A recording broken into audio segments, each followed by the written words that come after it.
Vene sõjablogijad kritiseerivad teravalt valitsust ja relvajõude. See teema on väga huvitav, sest see lükkab ümber palju stereotüüpe Ukraina sõja ja venelaste kohta.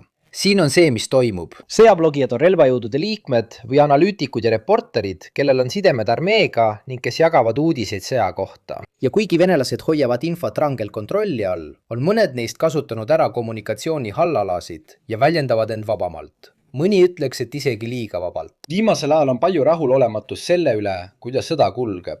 Paljude nende sõjablogijate arvates on Kreml vastanud liiga nõrgalt ja ebaefektiivselt.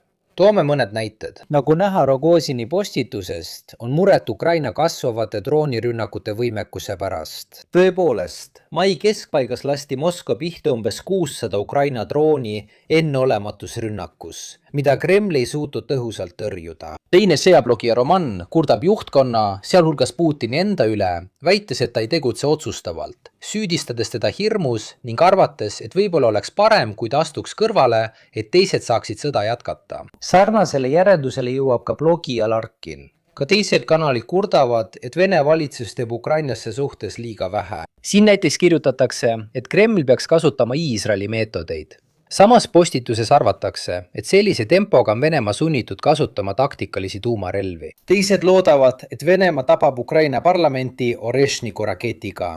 Kanalis veteranipäevik on autor veelgi karmim. Tema sõnul toimub sügisel kas uus mobilisatsioon või sõlmitakse rahuleping.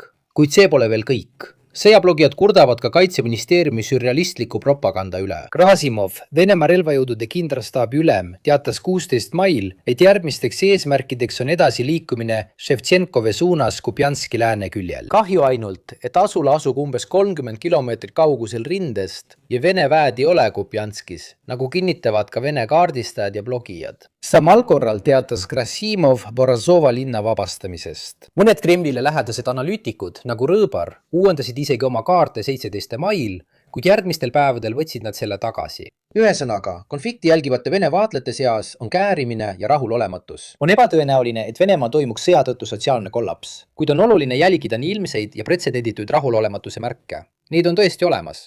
Võib öelda, et mitmed negatiivsed tegurid on aidanud kaasa selle vaenulikkuse tekkele. Pettumust valmistav paraad, rünnak pealinna vastu, operatsioonide aeglustumine rindel, 2026 aastal Süüria, Venezuela ja Iraani küsimused, samuti internetitsensuur ja Starlinki ligipääsu kaotus. Aga mida teie arvate? Nagu tavaliselt leiate rohkem teavet kommentaaridest või kirjeldusest.